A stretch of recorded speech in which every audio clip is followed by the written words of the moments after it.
네, 지금 제가 경남과 상주상무의 경기를 전반전을 봤어요. 경남과 상주상무의 경기를 전반전을 봤는데 솔직히 말했을 때 엄청나게 재미있는 경기를 보지는 않았어요.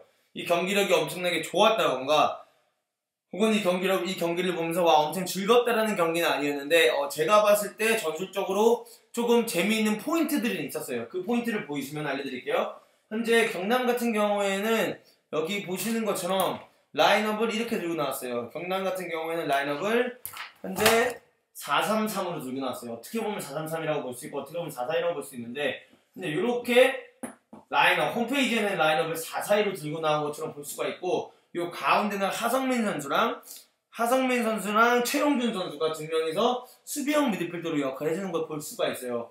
이번 경기에 있어서 정말 재밌는 관전 포인트는 이 말컹 선수의 경기력이 과연 어떨 것인가, K1에서도 통할 것인가 이런 얘기가 많았는데 지금까지 물론 첫 골은 넣었지만 지금까지 경기를 봤을 때 말컹 선수가 엄청나게 잘한 건 없어요.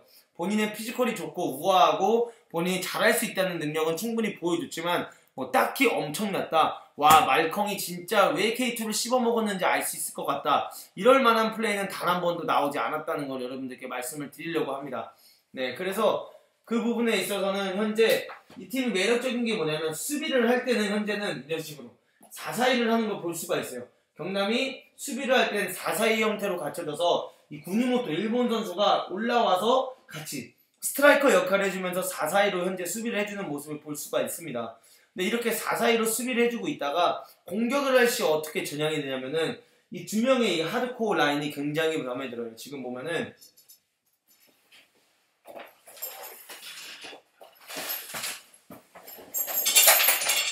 네, 지금 보시게 되면은 이 두 명의 하드코어 라인이 하성민 선수와 여기 있는 이 두 명의 선수가 일단 굉장히 마음에 들어요. 최영준 선수와 이 둘이 수비를 할 때 이렇게 변형이 됩니다. 센터백이 벌려주고요. 이 둘이 벌려주면서 여기서 빌드업을 시작하게 되면 일단 윙은 나가줘요. 윙은 나가주고 말콩이 올라가게 되면 구니모토가 이런 식으로 공격형 미드필더 역할을 해주고요. 여기서 똑같이 이렇게 벌려줍니다. 그래서 이런 식으로 해서 공격을 할 때는 자연스럽게 4-2-3-1 느낌을 내주는 경우가 있고 반대로 여기서 말콩이 공을 받으러 가면 구니모토가 현재 이렇게 뒷공간을 굉장히 잘 띄워주고 있어요. 이런 부분에 있어서 공격과 수비할 때 전술이 약간 다르다는 것을 볼 수가 있어요. 4-4-2와 4-2-3-1의 모습을 보여주고 있는 경남이라고 보실 수가 있는데요. 여기 부분에 있어서 현재 풀백이랑 공을 뺏었을 때 센터백과 풀백 그리고 하성민 선수라든가 이 안에서 지금 이 셋이서 삼각형으로 볼을 돌리는 게 나쁘지가 않아요. 그래서 공을 뺏었을 때 한 번에 뻥 차는 경우도 있겠지만 공을 뺏고 나서 여기서 움직임들 보시죠. 공을 뺏고 나서 제가 아직 이름을 잘 못 외웠기 때문에 좀 보면서 할게요. 그래서 공을 뺏고 나서 우주성 선수와 여기서 있는 여성태 선수 그리고 앞에서 뭐 최영준이나 하성민이 삼각형으로 볼을 돌리다가 반대 전환 해준다든가 이런 플레이가 좋고 요 반대쪽에서도 이렇게 플레이를 가져가는 게 굉장히 좋아요. 그래서 지금 이 왼쪽 윙에 있는 이 네게바 선수도 개인적으로 이제 해외에서 오고 다른 데서 오면은 공격적이거든요. 굉장히 공격적이고 수비 가담을 잘 안 해주는 걸 볼 수 있는데 이 선수도 현재 굉장히 수비 가담을 잘 해주는 모습을 볼 수가 있어요. 근데 말컹을 보면서 조금 더 매력적인 부분이 뭐냐면은 여기서 킥을 때립니다. 말컹을 보고 킥을 때리는데 현재 이 팀 같은 경우 상주상무의 느낌을 보여드릴게요. 라인업은 상주상무는 웹사이트에 4-5-1로 써있어요. 자 이렇게 돼있어요. 4-5-1로 이런 식으로 현재 라인업이 구축이 되어 있는 걸 볼 수가 있습니다. 자 요거 이렇게 빨리 지워버리면 현재 상주상무를 보시면은 현재 상주상무 같은 경우에는 라인업이 이렇게 4-5-1로 완성이 되어 있어요. 이렇게 4-5-1로 나와가지고 상주상무 같은 경우에는 주민규가 스트라이커에 있고요. 그 다음에 여기 오른쪽에 오른쪽에 최진호 선수 여름 여기 있고요. 여름 선수 여기 있고 신세계 선수 있고 윤영선 선수를 여기 세워놓은 걸 볼 수 있고 왼쪽에는 이제 호남의 아들 김호남 선수가 있는 걸 볼 수가 있고 홍철이 왼쪽 백 가운데 이광선, 임채민 그리고 오른쪽에 김태환이 뛰는 걸 볼 수가 있어요. 근데 사실상 4-5-1로 뛰고 있진 않아요. 네, 사실상 4-5-1로 뛰고 있지는 않고 이 경기를 뛸 때 어떻게 뛰고 있냐면 바로 이 주민규 선수가 이렇게 있으면 윤영선이 3백에 있다, 이 수비형 미드필드의 역할을 하고 있다 보기보다는 오히려 이렇게 내려와서 3-5-2로 뛰고 있는 경우가 있어요. 3-5-1로. 그래서 여기 이렇게 있고, 홍철 같은 경우도 라인을 많이 올리진 않고 있고, 한 요 정도 올려있고, 요 정도, 김태환도 요 정도 올라가 있는데, 여기에 있어서 김태환이 좀 더 올라가는 걸 볼 수 있어요. 그래서 홍철 쪽보다는 김태환이 조금 더 올라가면서 공격을 가담해주는 걸 볼 수 있고, 아무래도 이 말컹 선수를 견제해서 그런지 말컹이 3백으로 나온 것 같아요. 이 말컹을 견제하기 위해서 3백으로 나와서 윤영선이 지금 최대한 많이 붙어주고 있는데, 윤영선이 이렇게 붙어주고 나면 둘이 좁아지면서 말컹을 혹시나 신체로 밀고 들어왔을 때 박아주려고 하고 있는데, 사실상 이렇게 볼이 지금 말컹한테 들어갔을 때 말컹이 헤딩이나 이런 부분에 있어서 많이 못 이기고 있어요. 네, 이런 식으로 들어왔을 때 말컹이 그렇게 헤딩이나 이런 거 배틀을 오히려 윤영선한테 가지고 있는 걸 볼 수 있어요. 그래서 그런 부분에 있어서 윤영석 자체가 굉장히 수비적인 게 좋고 현재 나쁘지 않게 해주고 있습니다. 그리고 이 팀 같은 경우에는 현재 공격적인 부분에서 상주는 딱 한 번밖에 일어난 적이 없어요. 제대로 된 공격이나 이런 게 크로싱 한 번 나온 거밖에 없는데, 실질적으로 그 크로싱을 김호남이 아까 헤딩을 하면서 골을 넣을 뻔도 했어요. 네, 골을 넣을 뻔도 했어. 근데 그 부분에 있어서 약간 아쉬운 부분이 뭐냐면, 이런 식으로 3백을 쓸 거고 홍철과 김태환을 양쪽 윙백으로 쓸 거고, 이 홍철이라든가 김태환 선수가 굉장히 공격적인 선수란 말이에요. 이 둘이 굉장히 공격적인 선수고, 여기에 현재 있는 최진호 선수랑 김호남 선수가 이렇게 됐을 경우에는 이 둘의 역할이 굉장히 중요해요.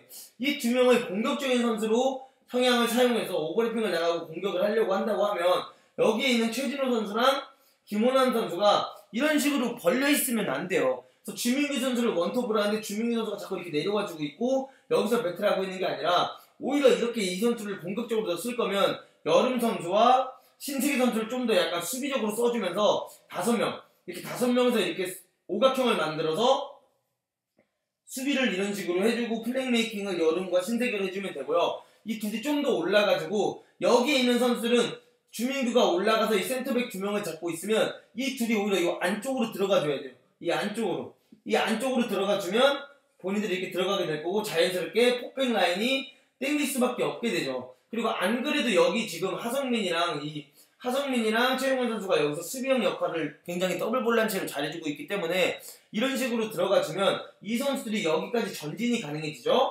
그럼 여기까지 전진이 가능해지면 순간적으로 수적 싸움도 괜찮아지고 여기서 공격적인 부분에서도 훨씬 매력적일 수가 있는데, 지금 이 두 선수가 오버리핑을 나가고 공격적인 부분을 하고 싶어도 김호남 선수랑 최효진 선수가 이 안에서 들어가지를 않고 밖에 벌려있으니까 여기서 이렇게 길게 오버래핑 나가는 상황이 많이 나올 수가 없는 거예요. 네, 그래서 이렇게 오버래핑을 나갔을 때도 크로스나 이런 게 별로 좋지도 못했고요. 그래서 제가 생각했을 때 여러분들에게 항상 말하는 게 있고, 하프타임 때 제가 전북현대 경기에서도 짐작을 했던 게 맞은 게 있는데, 상주상무 같은 경우에는 지금 1대0으로 뒤쳐져 있고 지고 있어요. 그럼 상주상무 같은 경우에서 이 경기를 조금 전환을 시키고 경기력에서 올리고 싶다고 하면 이런 부분에 있어서 바뀌어야 될 것 같고, 제가 개인적으로 생각했을 때 교체가 될 것 같은 멤버는 여기에 있는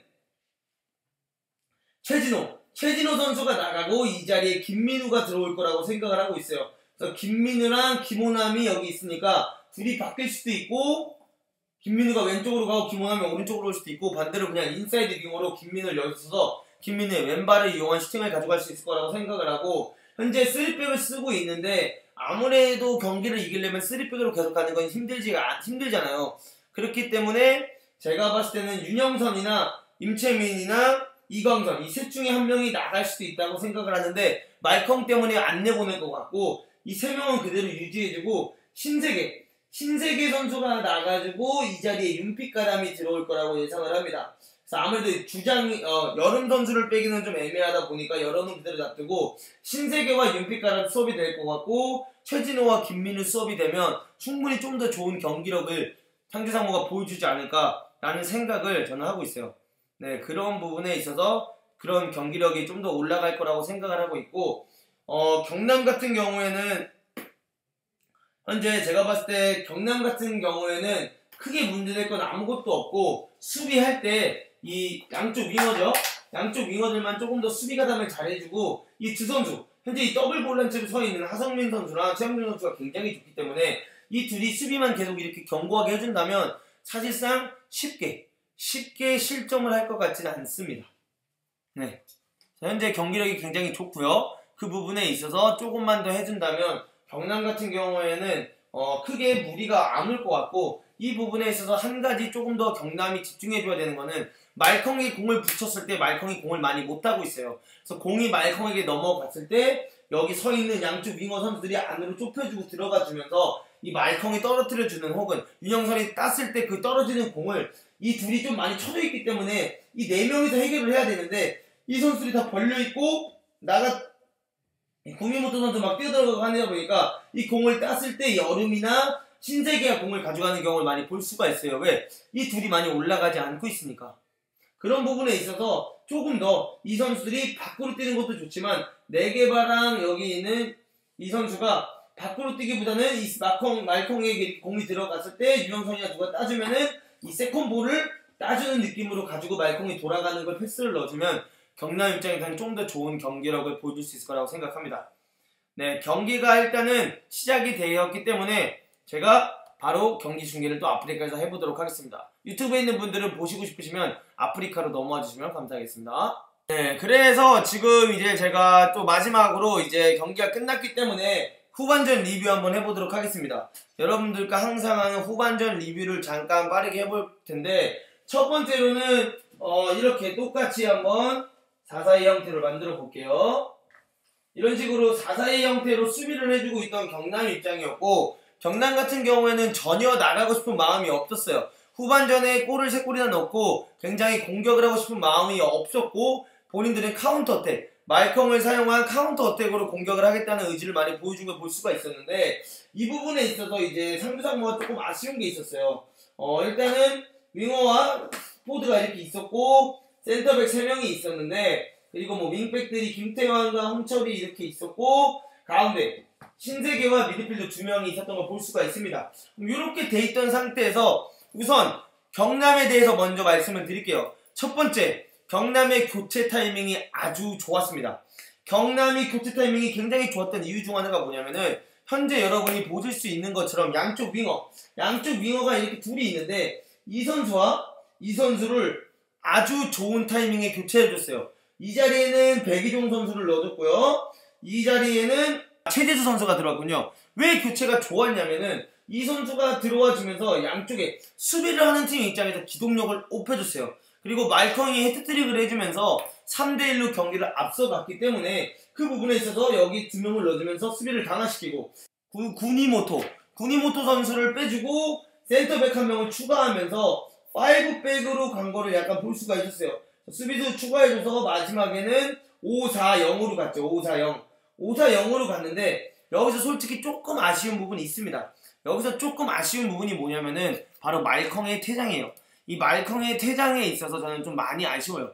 왜냐면 이 말컹 선수가 사실상 제가 봤을 때 파울을 했다고 느껴지진 않았거든요. 말컹 선수가 먼저 본인이 자리를 잡고 있었고, 이 자리를 잡고 있는데 임채민 선수가 달려와서 그 선수를 밀었어요. 그래서 말컹이 먼저 파울을 당했고, 파울을 당한 상태에서 본인이 헤딩을 따야 되니까 자기 자리로 돌아가려는 상황에서 파울을 당했단 말이야. 자기 자리로 돌아가는 상황에서 당연히 수비수가 뒤에서 달려오니까 자신을 보호하기 위해서 팔을 올린 거지, 이걸로 가서 선수를 가격하지 않았어요. 이걸로 그 선수를 가격했다고 하면은 부상을 당했거나 코가 부러졌거나 뭔가 상처가 확실히 있어야 되는데, 입술이야 터질 수 있죠. 이렇게 올린 상태에서 본인이 와서 박았으니까 입술은 터질 수가 있는데, 그 부분에 있어서 헤드트릭을 하고 말컹을 퇴장을 시킨 거에 있어서는 솔직히 너무 아쉬웠어요. 그 부분에 있어서 말컹 선수가 퇴장당한 부분에 있어서는 너무나 아쉬웠고, 그 부분에 있어서는 조금 더 심판의 선택이 중요하지 않았나 라는 생각이 들긴 합니다. 물론 그 부분에 있어서 약간 위험했던 게 뭐냐면은, 이 선수가 팔을 마지막에 이렇게 올리는 듯한 느낌이 살짝 들기는 했는데, 그래도 저는 조금 아쉬웠습니다. 그리고 두 번째는 뭐냐면요, 이번에는 상주상무에 대해서 조금 말씀을 드릴 거예요. 상주상무 경기에 대해서 조금 말씀을 드릴 건데, 일단 상주상무는 그렇게 크다하게 잘했다 못했다 할 게 별로 없었어요. 경기력이 좋았다 나빴다가 없는데, 제가 오늘 경기를 보면서 김태환 선수, 일단 오른쪽 풀백으로 나왔던 김태환 선수의 크로싱이 굉장히 좋아요. 굉장히 좋은 걸 볼 수 있었는데, 이 김태환 선수의 매력을 많이 못 살린 거에 대해서 조금 아쉽습니다. 그래서 김태환 선수가 크로싱 능력이 좋은데 이 크로싱이 좋은 선수를 능력을 못 살려주고 이 선수의 크로싱을 많이 쓰지 못했다는 부분에 있어서 조금 많이 아쉽고요. 그리고 마지막에는 이렇게 퇴장을 당하면서 보세요. 이렇게 수비적으로 나간 걸 볼 수 있었어요. 이런 식으로 엄청나게 수비적으로 경남이 나가준 걸 볼 수 있는데 이 부분에 있어서 상주 상무도 뭔가 하나 해결책을 들고 나왔어요. 그 해결책을 들고 나온 게 뭐였냐면 바로 이광선이에요. 이광선. 제가 경기를 뛰면서 계속 말했던 게 뭐냐, 계속 밀리고 있다. 이렇게 밀리고 있고 3대1이 됐고 경기에서 승부를 보려면은 3백이 아니라 2백으로 가고 오히려 스트라이커 한 명을 더 넣어야 된다고 말을 했는데 거기에 있어서 이 감독님이 스트라이커 한 명을 더 넣기보다는 이광선을 올려줬습니다. 이광선 선수를 이 위치에 올려줘서 이광선이 헤딩을 따기 시작했는데 와 여러분, 이광선 선수가, 이거는 김신욱 선수한테 죄송한 말씀이지만 이광선 선수가 오늘 보여준 경기력이라면 스트라이커로 떠도 무난합니다. 진짜로 이거는 다시 한번 재조명을 받아야 될 것 같고, 물론 한 경기였어요. 경남의 수비진이 헤딩을 굉장히 못하는 걸 수도 있는데 제가 상주상무 감독이라면 이광선 선수를 다시 한번 여기 스트라이커에 넣어볼 것 같아요. 왜냐면 이광선 선수가 들어와서 헤딩을 일단 경합을 10개를 떴다고 하면 한 8개에서 9개를 이겨줬어요. 이광선 선수의 매력이 뭐냐, 상대방이 본인을 때리려고 들어오거나 공이 50대 50인 상태에서 상대방이 압박을 들어오면 이광선 선수는 무시하고 본인이 그냥 헤딩해버려요. 자기가 얼굴이 박든 머리에 박든 코에 박든 상대방 팔꿈치에 박든 본인은 그냥 점프를 띄워주면서 그 헤딩 경합을 해주는 걸 볼 수가 있어요. 그리고 실질적으로 이 선수가 헤딩 경합을 많이 따주면서 이 경남 라인이 점점 처지는 걸 볼 수 있었고, 그때 바로 주민규라든가 윤주태라든가 이런 선수들이 들어오면서 그 공을 따서 플레이를 하는 걸 볼 수 있었습니다. 그래서 그런 부분에 있어서 충분히 이광선이 매력적이었고, 저는 이광선을 한번 스트라이커의 다음 경기도 써보는 게 나쁘지 않을 것 같다는 생각을 해보고 있어요. 그리고 나서 또 하나 아쉬웠던 부분은 바로 이런 겁니다. 현재 10분을 남겨놓고 어쨌든 간에 계속 여기서 때려놓는 플레이를 가져갔는데, 여기서 이렇게 현재 보세요. 임채민이랑 이런 선수가 윤영선 여기 있고 홍철이랑 김태환이 올라가 있으면 여기서 자꾸 여름이랑 이런 선수들이 내려와서 여기서 자꾸 이렇게 주고받는 걸 볼 수가 있었어요. 근데 이게 아무 의미가 없거든요. 이렇게 주고받는 게 아무 의미가 없고, 여기서 임채민 선수가 계속해서 킥을 때려 넣는 걸 볼 수가 있었어요. 근데 임채민 선수가 여기서 킥을 때려 넣는데 이 킥 자체가 좀 많이 아쉬웠어요. 킥 자체가 정확도가 엄청나지 않았고, 킥에 대한 깎아찬다든가 상대방과 경합을 붙여놓기 좋은 위치에 떨어뜨려주는 킥이 아니었고 조금 애매했는데 그걸 다 이광선 선수가 땄던 거죠. 그러니까 그런 부분에 있어서 여기서 계속 임채민이 때리는 게 잘 안 됐을 때는 뭔가 좀 바꿨어야 된다고 생각을 해요. 임채민보다는 김태환이 이 자리에 오고, 어차피 한 명 퇴장당한 애들에서 공격을 못하는 거기 때문에 임채민을 여기에 똑같이 올려서 이광선이 따주는 헤딩을 임채민도 공격을 들어가면서 헤딩을 해준다든가, 어차피 여기 윤영선이 있고 충분히 이렇게 둘이서 수비를 해줄 수 있고 앞에 미드필더 2명도 박스 투 박스처럼 앞에서 실딩을 해줄 수 있기 때문에 임채민이 계속해서 킥을 때리기보다는 윤빛가람 혹은 홍철 혹은 김태환이 이 자리에 들어와서 킥을 때려 넣어줬으면 훨씬 더 효과적이지 않았을까 라는 생각을 개인적으로 해봅니다. 그래서 이번 경기에 있어서는 솔직히 퇴장을 당했던 것 자체가 너무나 아쉬웠고요. 그 부분이 좀 많이 아쉬웠고, 이광선 선수는 첫 경기를 봤을 때 전북현대 경기에서 뛰었던 김신욱 선수와 비교를 해볼 수도 있다고 생각을 하는데, 이광선 선수의 오늘 모습이 전북현대에 있었던 김신욱 선수의 90분 모습보다 더 빛났다고 생각을 합니다. 그래서 저라면은 이광선 선수를 다시 한번 센터백보다는 스트라이커에 기용을 해볼 것 같고, 경남 입장에서는 이제 다음 경기에서 지금 양쪽 윙어들의 수비 가담도 굉장히 좋은데 말컹이 없으면 살짝 공격력이 많이 떨어지기 때문에 과연 말컹에 어떻게 대처할 수 있을지, 어떤 방법으로 말컹을 대처할 수 있을지가 큰 관건이 될 거라고 생각을 합니다. 네, 이광선은 정말 대단했습니다. 네, 가족 여러분들, 오늘은 제가 여기서 끝내도록 하고 이따 저녁 10시 반에 아프리카에서 아스날 경기 중계로 돌아오도록 하겠습니다. 그리고 아스날 팬분들에게 제가 시도식이 있는데, 영국에서 이 아스날 키링을 제가 직접 10개를 다 사왔습니다. 10개 키링을 받았는데, 아스날 팬분들 중에 제가 추첨을 통해서 이 아스날 키링, 아스날 키링도 여러분들께 직접 선물하도록 하겠습니다. 다들 좋아요랑 구독하는 거 즐겨찾기 추천도 꼭 눌러주시고요. 이따 축구 경기로 뵙도록 하겠습니다. 수고하셨습니다. SPT 트레이너 프로스 TLP